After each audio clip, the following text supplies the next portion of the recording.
How to reset Wi-Fi network settings on iPhone. Hey guys, in today's video, I'm going to show you how you can reset the Wi-Fi network settings on your iPhone. So just make sure to stick with me till the end so you don't miss anything.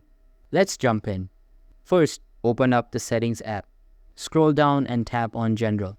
Now scroll all the way to the bottom and tap on Transfer or Reset iPhone. On the next screen, go ahead and tap Reset. You'll see a few reset options here, but what we want is Reset Network Settings. Tap on that. Your iPhone will ask for your passcode, so enter it when prompted.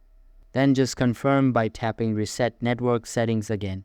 Your iPhone will restart, and once it's back on, all your saved Wi-Fi networks, passwords, and VPN settings will be cleared, basically giving your network settings a clean slate. And that's it. Hopefully this helps fix whatever connection issues you are having.